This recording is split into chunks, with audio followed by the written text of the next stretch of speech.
Thank you for joining us again on an episode of Inspired by Miss Amber Red. Today I have a special guest, Jacob, who came in from Texas, right? Yeah, just outside Dallas. Outside Dallas. And then we also have Sasha here. Sasha's always here with me. She's who keeps my life going. The support animal.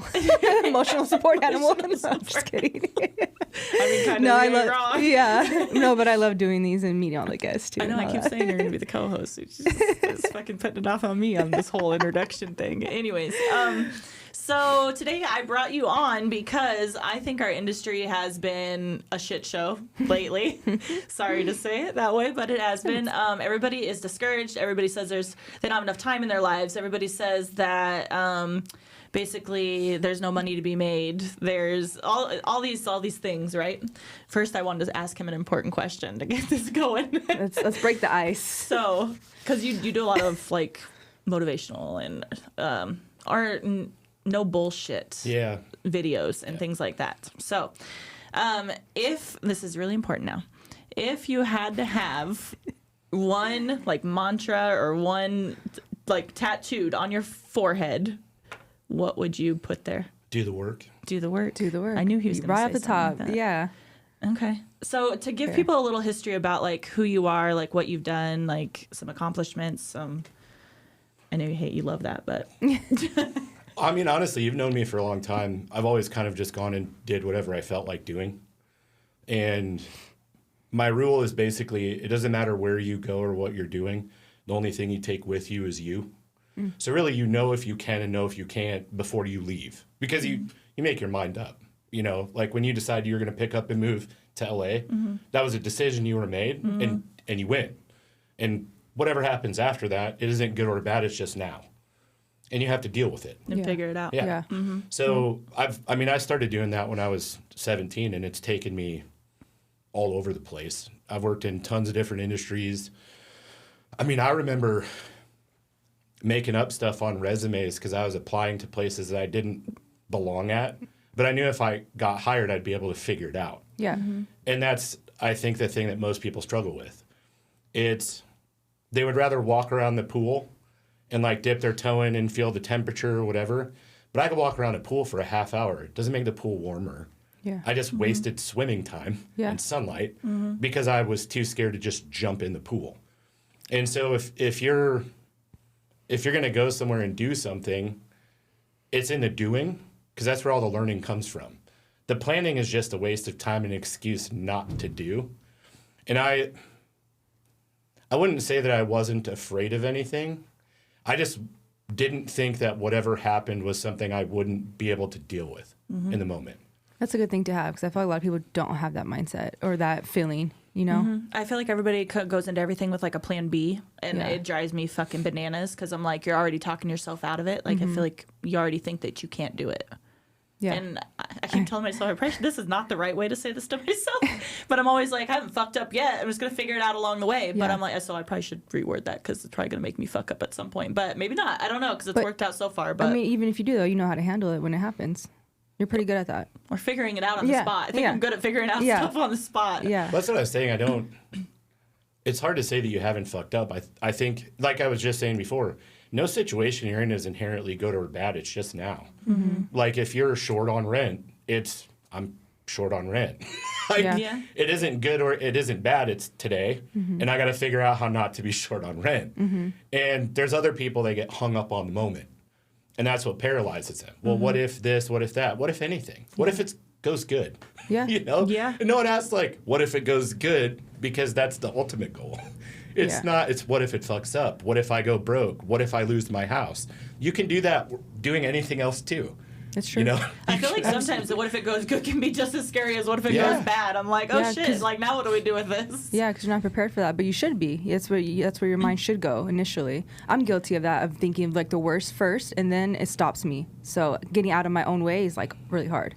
We were just talking to that guy in the like waiting room, and I told him, I was like, the largest group of people in the country I'm working on it. how many people do you know that have a side hustle they've been doing for a decade? And they Yeah. always say it's going to be their main deal. Yeah. They're going to quit their job. But anytime you ask them when that is, they don't know. And they're like, you know, I'm working on the right time. There's never a right time. Right. There's always going to be a new bill. There's always going to be something at your house that breaks. There's going to be a kid. There's going to be a marriage. There's going to be a vacation. There's going to be an illness. That's so It true. doesn't Yeah. matter. That's so true. So either you're going to decide right now, I'm going to do this, or you can say I'm not going to. Both of them are fine. People, I think, back themselves into a corner and think, I can't work a 9 to 5 and be successful, because all of the real success and all that stuff is being your own boss. Ask anybody who is their own boss. They Yeah. do not Yeah. work 40 hours a week. No. I just took a deep breath. Yeah. Like, Yeah. The paychecks are not consistent. Yeah. I mean, the level of work for the trade of stress that you get breaking into an industry is almost not worth it. Yeah. And you hear all of these people talk about break free. Like, it's not breaking free. No. You're chaining yourself to something different. And like, Everyone's I like, got to yeah. own this one. Yeah. Sasha's She's like, like, this yeah. sounds really familiar. Yeah. I think I hear this every other day from her. Yeah. Yep. Yeah. And and you build your own prison, so you're your own warden, Yeah. if you will. But now there's employees that rely on you for their livelihood. And if you phone it in or call in sick or take a half day, everybody else gets burnt because you're not focused on what you're doing, because they rely on your brand to drive their dream. You're literally describing. It's That's crazy. my Yeah. point. Yeah. And then yeah. those are the things that when you own your own business and you sit at home, those are the things that worry you. Yeah. It's no longer my paycheck. It's the customers or the patients. It's the staff. It's like when people come to you for an opportunity, in their mind it's they want to buy their house. They want to buy new cars. They want to go on the vacations that they always thought about doing. They aren't worried about having a team or a staff or a brand. They want to be successful, and they're using you as a conduit to get that. That's where, like, once you're not the employee of your business and you've built something larger than that, the brand isn't about you anymore. It's about the people that you've brought in. Yeah. And that's where the stress starts to build up. Because if market drops or leads drop or your ads don't work as well as they were before, it's not my money that I'm worried about. Because, like, I've eaten ramen noodles and slept on a carpet before. Yeah. I'm not worried about that. But I don't want my staff Right. to go through that. Yeah. And so you go through extra stress just... Yeah. To So keep everything that, that yeah. you're saying and feeling, so how, like, what's the benefit? What makes you guys want to stay Yeah, what in and makes stay you wanna keep motivated? Yeah. going? What makes you wake up every day if at the end of the day, those are overwhelming feelings, you How know? many times have you been asked that? I know. I literally am like, I don't know. It must be there's something It's broken. just- I don't know. I've always been I don't have an answer. a facilitator. And there's a Buddhist like deal tied to capitalism. It's very negative if it's just for you. If your goal is to bring everybody with you, then there isn't anything wrong with being capitalistic, because now it benefits, the Everyone. community. Yeah. Right? Yeah. And if you operate on the right principles and you're doing things for the right reasons, ultimately you're going to get paid. But I get more joy out of hearing people enjoy that they like working for me, or they like the mission that we're on, or when they wake up, they're excited to come to work because of whatever situation that we've created. Yeah. And for whatever reason, like, I chase that, and ultimately the business you buy and ultimately will sell or license or franchise or whatever, it's going to allow you to buy your time back. So if I can create an atmosphere for everybody to want to wake up and come to work, I can pay them in the top 5% of the country for industry. They're getting what they're worth. Yeah. They can pay their bill. I mean, every other Friday off is a paid day off for my whole staff. We're not open every other Friday, and they get No. paid for that day. Why? Because Yeah. who wants to worry about scheduling and taking time off to go to the doctor, Yeah. or 3-day weekends or whatever? It's- Other people own That's better businesses than think a I'm Saturday. crazy. Yeah. Yeah. They're like, you give people a paid Friday off? I'm like, yeah, I have zero problems scheduling. Yeah. Absolutely none. Yeah. But those, at the same time, those people with kids can go on field trips. They can take vacations and go to the lake. They can whatever. Sure, I could make more money if I was open on Friday. Yeah. But what's the pouring into trade? those people, Yeah. they're going to pour that much more back Exactly. into. Yeah. And so that, for me, that's my answer, is ultimately I'm going to be able to sell my businesses. They're going to be operating under an umbrella that they all helped create. Because none of the patients we see in the medical business even know I'm alive. Yeah. So, like, it doesn't have to be about me. I don't have to be the face of my business. I don't treat them. My staff does. Yeah. What I'm responsible for is creating the culture and the core value systems that everything gets operated by. So then if we do sell or whatever, they're going to continue working their jobs in their same roles, doing their same things at the same places. And then I get my time back and I can go do it again. Yeah. Or something. Yeah, that's kind of like the vibe that we're on too, which is really nice to hear. So like that's our goal too, you know. And Amber does every other Saturday, or maybe once a month now, right? Like Yeah. once a month. Yeah. And then Tuesdays working from home. Yeah, there's little perks. Yeah, so it's like little perks here and there, and then it makes me want to show up for her because she shows up for me in ways that I appreciate. So Yeah. I understand that. That's cool. Yeah. Yeah, there is a lot of people I think that own businesses that just crack whips. I mean, Yeah. with mine, I hire a lot of medical assistants. I don't care what market you're in, the job turnover for medical assistants is asinine. There's still clinics that pay $12 an hour, Yeah. 10 days. Yeah. Because there's someone that needs a job that's going to say yes. Yeah. Oh yeah. But the patient's never going to see the same person twice. Right. So what does that do to overall care or familiarity or whatever? Shit. But there's some people that want a cheap product. Yeah. And so, or they want to stretch margins, or whoever's owning it doesn't necessarily care if people stay or go because they'll have a 3-hour wait in their lobby and they're okay with that. Yeah. You know, so whatever standard you want to run your business at, there's going to be a place for it. Yeah. I just couldn't do that to somebody because it would be hard for me to sleep. Yeah. Same. Yeah. I was just about to say the yeah. same. Yeah. Yeah. Is there one big lesson that you feel like you have learned that really like changed or developed like your mindset? Yeah, you into- can't do it by yourself. Yeah. You really, I mean, That's I could be absolutely responsible. I could be responsible for every idea that we have. The people around me make the ideas better. And there could be an 18-year-old I hire that might give me the idea that would change the whole business. And I think it was hard for me. And I think I could say this for anybody who owns a business. You're traditionally your own bottleneck. If all of the ideas and decisions have to flow through you, a lot's not going to happen. You can't make all the sales. You can't do all the marketing. You can't train all the staff. You can't. Yeah. And if you hire someone to do a job, you need to let them do what you hired them to do. And a lot of people want to micromanage or stand over people or whatever. The problem with that is now they don't trust their own decision making. And you have to empower people to be wrong and to make mistakes, because that's where coachable moments come from. And instead of going to them and being like, I can't believe you did that. You broke this. This is fucked up. It's walk me through how we got here. 9 times out of 10, they find it themselves. So now, not only I didn't come in and tell you what you did wrong and tell you what you should have done instead, you walked through the whole thing on your own. You found it on your own. And now I have an insight to the way that you look at situations. So if I have to coach you in the future, I know how your decision-making process operates. Yeah. It's a lot easier for me to come to you and be like, okay, I know that you usually lean towards more of an emotional response to a situation where things get excited. So I know for sure you're going to take this path if you run into this situation.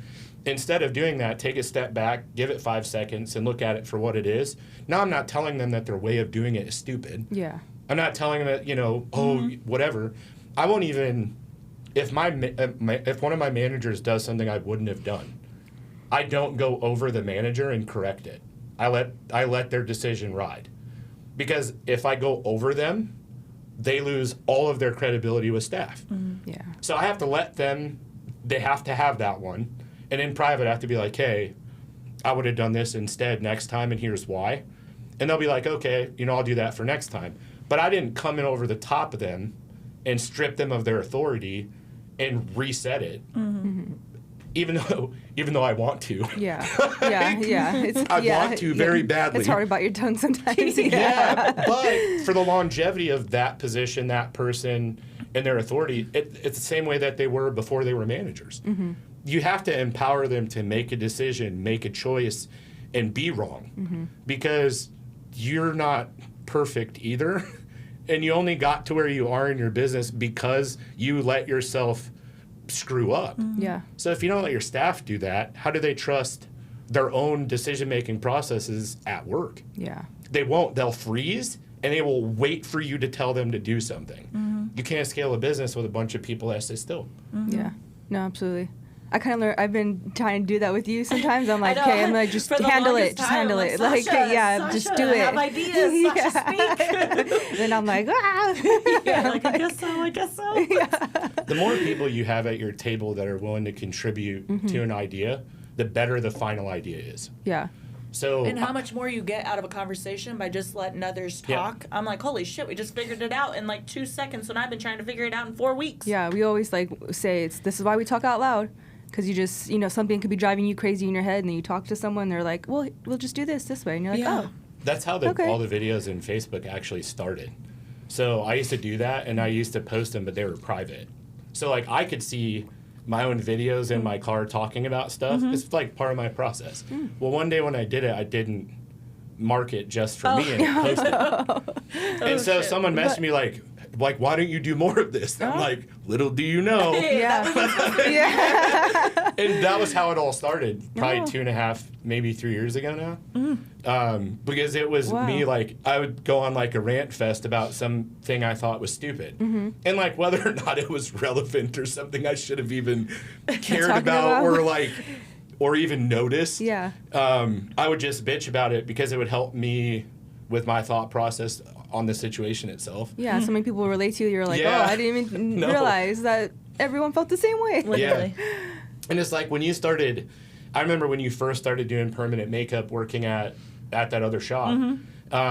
When you start thinking about going out on your own and then you start attending industry stuff with other people who have done it and you realize that they're dumber than you and have been doing it for longer than you and make more money than you do Yeah. and they're absolutely stupid, you get mad because you haven't Yeah. done it yet because you're waiting to Literally. feel like you know enough to do it. Yeah. But like these people with less of an IQ that can't solve a problem. Yeah. Or if they're just loud And it's because Yeah. they can't troubleshoot the fact they don't know enough. Yeah. They're too dumb to quit. No. Yeah. And so they Yeah. go and It do works. it anyway. Stand Yeah. there. Yeah. And like so then you get into business 5 or 6 years after you should have. Yeah. And Trying like to tell me something here. No, I like- waited too long. I was just telling him I feel the same way about myself. Yeah. Because I go to Yeah. networking events now, and these guys that are making $10 million a year are talking about stuff, and I'm like, you can barely finish a sentence. Yeah. How'd you How get do you here? have a business Literally. this big? Yeah. I know. And it, like I said, they were too stupid not to do it. Yeah. Versus I was too smart to start. yeah. Like what does that mean? I don't Wild. know. Sometimes I always say too, I'm like, I wish I had more like la-ness in my brain, because everything I think is thought Analytic, through. yeah. And I'm Yeah. like, You're the very analytic. Yeah, very. And I'm a I'm little like, like, woo, let's figure it Yeah, out. You're yeah. like, Amber, don't I'm like, do that. first, have you thought even the first step yet? But yeah, but so for some reason, those people who are just more free in that term, Yeah. it's because they tried. They just did it Well, first. so what's you funny is like if you're analytical, right? When you go to break a process down, it's all concept, isn't it? It's not real. No, yeah, that's true. It's your imagination. Like No, yeah. That's all it is. Yeah. Doing it to ourselves, yeah. Yeah, So 'cause- when you sit down and go, well, if I do this, what can happen? Well, shit, anything. Yeah. So like problem, whatever I frame know. of mind Anything you're can- in right now Yeah. will dictate how you write out this list of things that are going to happen if you do it. Yeah. If you're just like, if you walk into it and you can't shred the idea in the first 10 seconds you think about it, it's pretty safe. Because if you think about getting a president, we only need 51% of people to vote for them to be president. The only, like, let's say we made a bad decision. We have a bad president.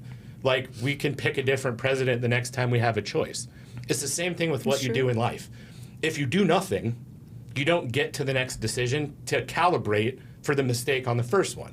You have to make the choice. It's not going to ruin your life. Yeah. Well, I mean, unless like deciding to start heroin or something. Yeah, Like, yeah, that's like a life or not death what we're thing. talking Yeah, about. yeah. No. But the first decision you make takes you to the next fork in the road. And at the next fork in the road, if the first decision wasn't perfect, you can be like, okay, probably need to dial this back a little bit. And maybe we'll go this way next time. There's no fork in the road that you're going to be 100% sure left or right is right, but also not going left or right is a choice. And people don't think it is. You're choosing to do nothing. And then you wonder why you're stuck. So for someone like me, where I get paralyzed with that thought to make that first step, like for you, how do you even get past that? You just say, it's internal conversation, literally. Yeah, yeah. No, yeah. Like, instead of, because I don't have that internal conversation, really. It's more like think it through, not just. So self-talk is one of the things I think people don't focus enough on. And when I talk about self-talk, I'm literally talking about the voice in your head. There's times the way that you talk to yourself, if a stranger did it on the street, you would break their fucking face. But the thing is, you're allowed to do that multiple times a day because it's you. Yeah. It isn't the stranger coming up and saying all this negative stuff. So if you learn how to shape and frame the way that you address like struggles you're having, it will change the way that you see possibility. So I did actually funny story. I was getting gas in my Lamborghini in Dallas. The 16-year-old kid who's first generation from Africa walks up and does the normal, can I ask you a question? And usually it's like, what do you do for work? Yeah. Or how do you get this car, right? So he goes, this, it'll take me a second to explain it, but like long story short, his parents want him to be a lawyer or, a doctor or whatever. They're from Kenya. He's like, I don't want to do that, and I don't know how to tell them. I don't want to do that. And I'm like, what do you want to do? He goes, honestly, I would like to work on helping kids understand credit coming out of high school. Like, that's something that I'm passionate about, whatever. And I was like, what are you doing right now? He's like, I'm going to get my hair cut. Like, what are you doing after your haircut? Like, you know what I mean? Yeah. And I was like, we're going to shoot a podcast up the street. There's 3 of us that have all different backgrounds. Why don't we come up? We'll let you run the whole episode, and you can just ask us anything you want. So he actually showed up. That's cool. And so, like, during the thing, we were talking about process. And we were asking him, like, do you have social media? And he was like, well, yeah, but I canceled it. Well, like, if you're going to educate people on credit, you need a platform. You got it. Like, turn that stuff back on. Yeah. And then he starts talking, like, he tells us he's, like, this really good cross-country runner, and he's ranked nationally and all this stuff. I'm like, why aren't you doing content about being a good runner? Yeah. And he was like, well, I've never done it before. And so I gave him this analogy. I was like, if you order a bookshelf from IKEA and it gets sent to your house, when you open it to put it together, the instructions look like they were done in like half a pencil by a 5-year-old. There's no words. There's nothing. Yeah. And like, you don't even want to do it. Yeah. So you start getting on the ground, you're putting this bookshelf together, and you're cutting your fingers open. You put the shelf on upside down. Yeah. You know what I mean? So hour and a half later, you have a bookshelf. And the thing about it is you put all your books out on there now, and you don't have enough space. So you have to order a second bookshelf. The experience of the first bookshelf means you're going to build the second one twice as fast.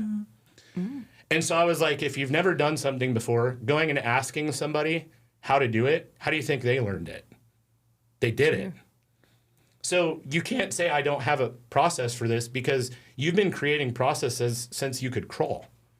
The first time that you crawled is a process in your head on how balance worked and to be able to walk on your hands and your knees. When you got on your feet, there was a process internally that you came up with that showed you how to walk. The way you brush your teeth, you do it the same every time, right? That's a system.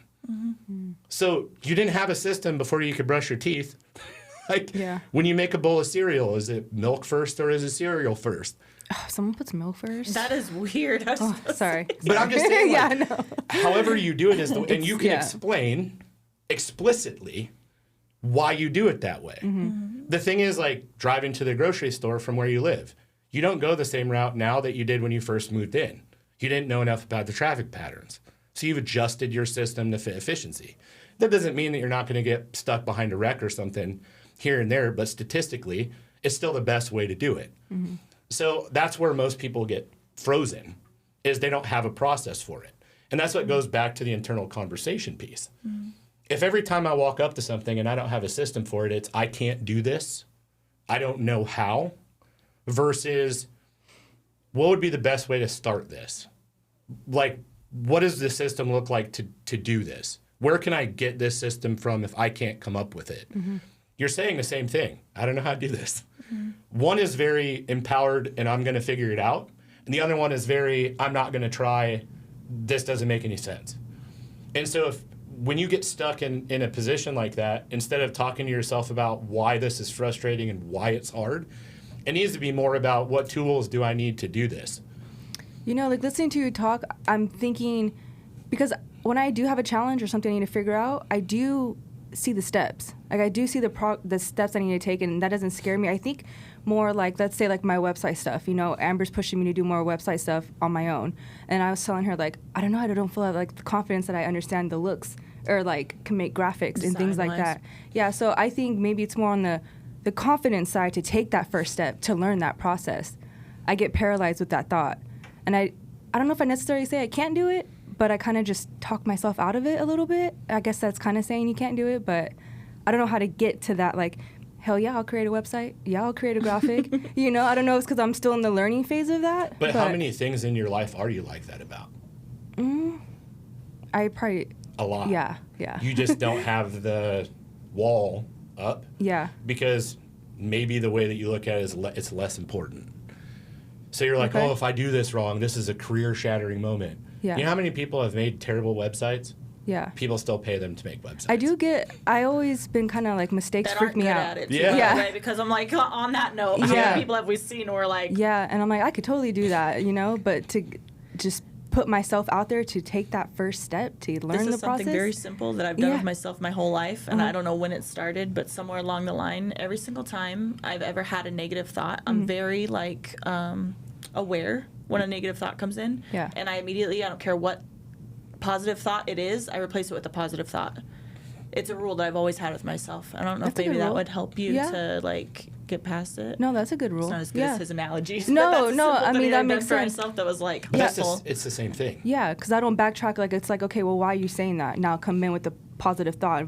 You know. The crazy part about it is if you say, why are you saying that? Most of the time you won't have an answer. Yeah, no, I don't. There's no pattern of behavior silly. That led you to, I can't do this. That's just something you've kind of decided. Do you think that like that comes, I don't know, comes with age maybe? Like learning to just No, I mean, so again, go for it? If you knew me when I was 17, I didn't have the same mindset I do now. I was more of a people pleaser back then. I was more of a follower. I was very worried about what people saw when they looked at me. I mean, shit, I probably, working in nightclubs and stuff, I almost had a character that I played. The people that knew me in my personal life, that wasn't me. But when I was around those people, that's who came out. Yeah. Because it was my way of fitting in. Yeah. And so when I lived in Santa Monica, we came home from like Avalon, me and my buddy Eddie at like 10 in the morning or something stupid. I took a small nap and I woke up and I was like, this is stupid. Like, what am I doing? Like, this isn't even fun. But it is all I had known. I mean, I started going to nightclubs when I was 15. So on the weekends, we went to bars and we went to nightclubs because that was what I did. It wasn't until that Sunday where I was like, this doesn't make any sense. I have no idea what I'm doing with my life. There isn't a real clear goal. I was making plenty of money.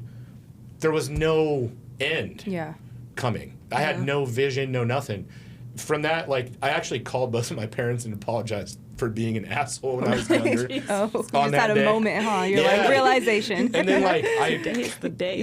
Seriously. And I cut everybody off and quit hanging out with all the people I did that. Now, that didn't put me in a good place.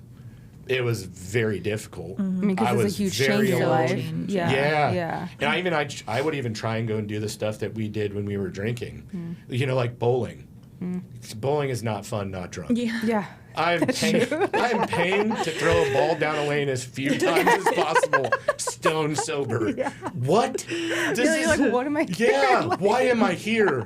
Like, so funny. But that's being self-aware. Yeah. Like, you're understanding what makes you happy, what drives you, what things set you off. And I don't think we spend enough time with ourselves in order to even understand it. You know, people are like, oh, I can't be alone with myself because I get depressed. No, that sadness is telling you something. It's like when you get a headache, something's wrong, you need to take a nap. But instead we take aspirin, like whatever, Or drink to more mask water. it. Yeah. All we're doing is masking it. And the pain's going to come back when it wears off. Yeah. And so the sooner that you come to terms with those types of things, that you know what brings you joy and why it brings you joy and what doesn't, and what things you're using to mask those types of pains. I mean, I'm not really a people person. I'm pretty introverted. I did tons of extroverted shit just because I thought that was how I was going to fit in. Yeah. And then when I shut it all off, like, people are like, I don't even know you. I'm like, I didn't know me. Yeah. Like, Yeah. what do you want from me? Yeah. Just figuring I'm it figuring out. it out. Yeah. And that self-awareness, where when you know that you're having a negative thought, to replace it with something positive, it comes from spending time with yourself. I love time by myself. Yeah. Yeah. Being alone is That not a comes with problem. age. Yeah. But being alone is not a Quiet, problem. I'm like, I'll do it all day. Maybe a little too much. But Yeah. But it's, you shouldn't be afraid of your own mind. You shouldn't be afraid of negative thoughts. They should be challenges. Yeah. They shouldn't take over. And I think that's where people get stuck. Yeah. I think I'm kind of like in the middle of it. Yeah. Like sometimes I don't, sometimes I do. Let it, take over. But And sometimes it getting doesn't better. hurt if you have the time just to do it. Like learning foreign languages is hard for me because I don't want to do it unless I sound like I'm perfect at it. yeah. That's a problem that I have. I'll never be perfect at anything. That's funny you say that because I always say if I'm not going to do it 100%, I'm not going I to do it don't at all. want to do it. Yeah. Either I'm in or I'm out. Yeah. And it's like, I know enough Spanish to probably get through some social situations, but I can't roll the N the right way or the R. I Yeah. won't do it, and I'll freeze in the moment Yeah. because I don't want to sound like I'm some white dude that knows some Spanish. Me, I just Yeah. make it sound even worse. Yeah. Or Husband's do it on Mexican, purpose. and he's like, how do you say that? Porta Vallarta. Yeah. So that's how I say that. Just own it that you're saying I it do. I wrong. just make Yeah. it even worse. I'm like, you like that, don't you? He's like, you're such an asshole. It's funny. And that's what I mean. Like, Yeah. I just, and unless I can make it funny Yeah. or whatever, I don't want to do it. Same. If you can't joke about it and No. like unease the uncomfortableness, Yeah. I do use that a little bit to Yeah. just get by things sometimes. Yeah. Self-deprecate so Yeah. other people can't make fun of you. Yeah. I'm already laughing at myself. It's fine. Yeah. If I beat you to it, you It's can't. so funny. Yeah. Oh gosh. All Well, right. yeah. Thanks for the. Yeah, insight. I yeah, feel like we insight, didn't yeah. even get to scratch the surface. I know. So I'm here kinda- interviewing you now. I'm I know. like, okay, what I more was you like, got? Let me just sit Like- back. Sasha's using him as what she's figuring out her life right now. Well, because I just think it's so interesting, like you and you that you guys have this mindset of just go for it and worry about it later, and I'm trying to get there, you but have it's to hard. because like you saying, what's the worst thing that could happen? Yeah, but that's the thing. I will find But it. you have no, you don't know though. Yeah. Is the thing. But to me, I know. See, that's why I'm like, what? So there was a guy I worked Stop. with at a law firm in Chicago, and his nickname was Party Monster. And he's an older guy, super awesome, very eccentric. And one day he came up and asked me, he's like, I want to go on more dates. I was like, okay. And I was like, well, how many people are you asking out? He's like, well, none. Well, how are you going to go on dates? Sasha out there looking for her husband and ain't even leaving her house. He's gonna knock on my door. I just know it. I know it. So he goes, well, I'm afraid. I'm like, afraid of what? He's like, well, what if they say no? I'm like, let's just break this down logically. Do you have dinner plans tonight? No. If she says no, do you have dinner plans tonight? Well, no. So what changed? Yeah. He goes, well, she said no. I go, well, then you can rule her out completely moving forward. Yeah. So you don't have dinner plans, which you didn't have any anyway. And now you know for sure that you won't ever have dinner plans with this one person. I was like, it's literally a numbers game. Yeah. And he's like, well, how do I know who to ask out?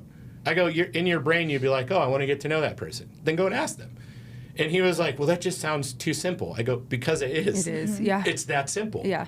And he started, I actually asked him to catalog it and then tell me about it. Yeah. You get some good And, results. and so he would be like, yeah, I asked a girl out at the bus station today or whatever. And he's like, what did she say? He's like, she said yes. He goes, I've gone on some dates. Sometimes I've gotten stood up. I'm like, but are you comfortable with the process now? He goes, oh, yeah, it's really easy. Yeah. I was 'cause like, yeah. but it is. Start. You just gotta do it once. Hard. Yeah. Just do it once. I know. But I again, know. what It's like that happens? bookshelf that we're talking about. Yeah. It's easier. It's like he started to build a system for asking people on dates. And it's just as simple as doing it.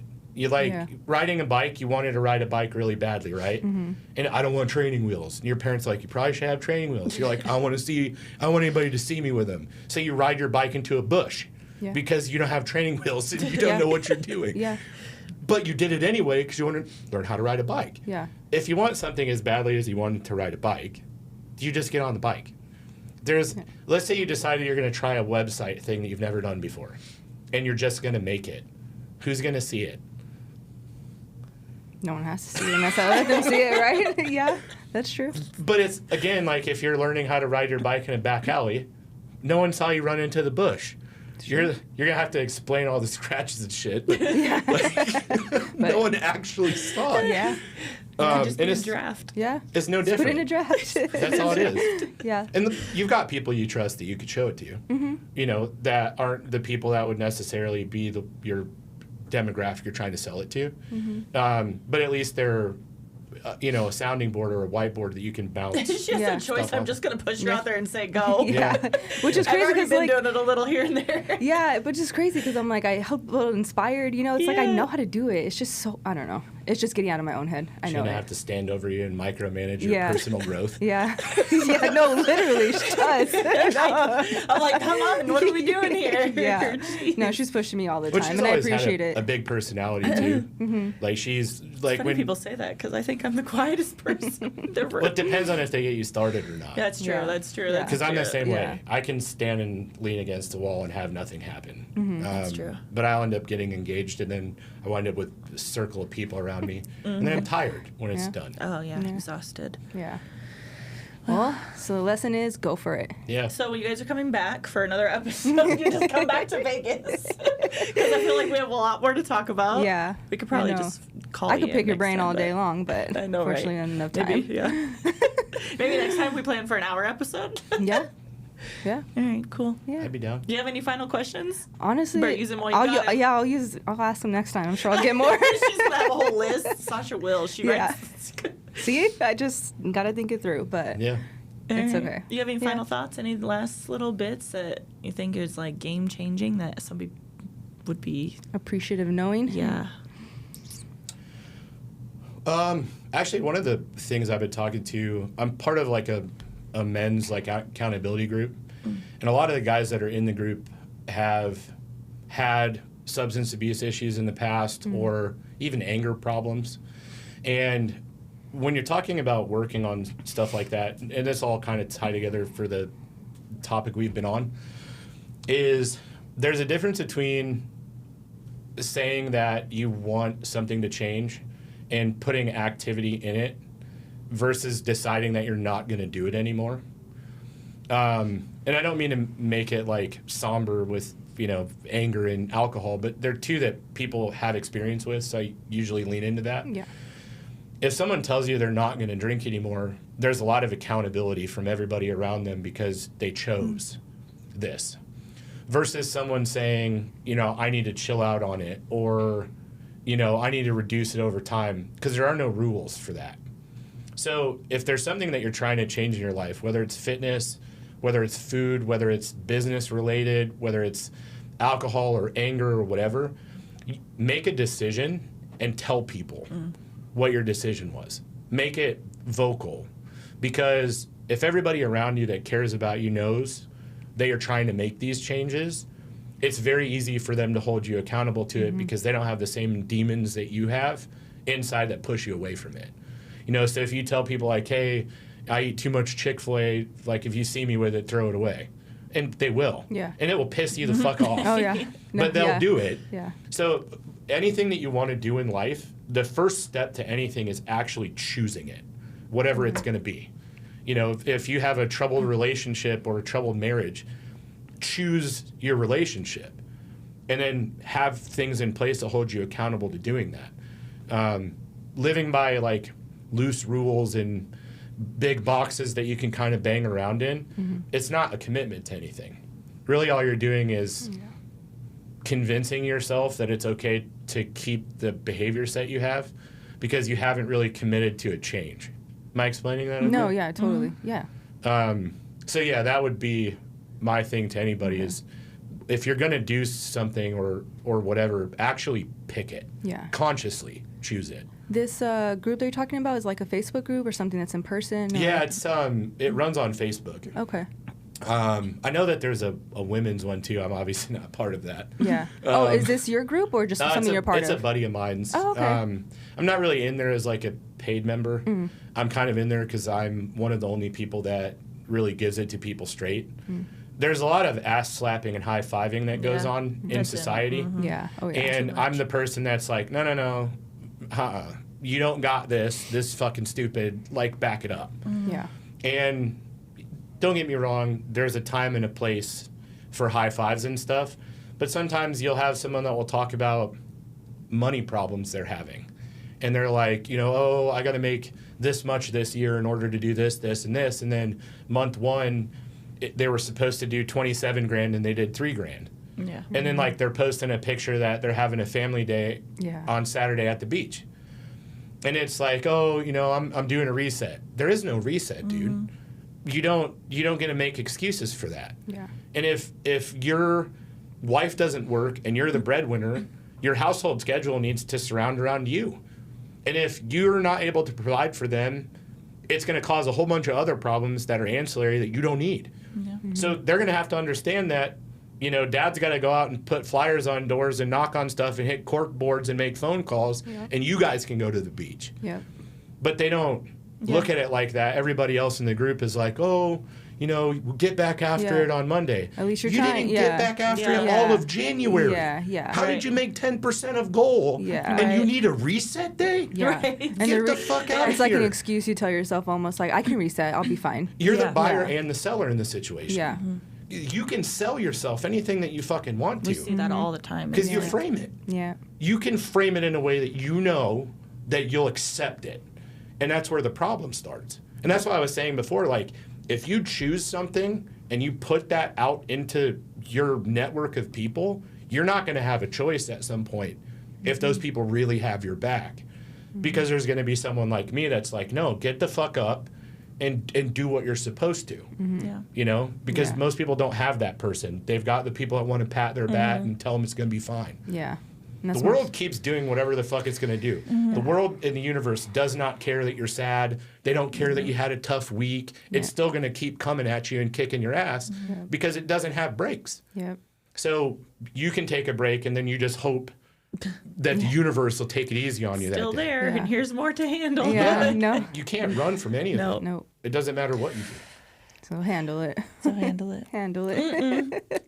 All right. We're done? I don't want to, but yeah, I guess know. so.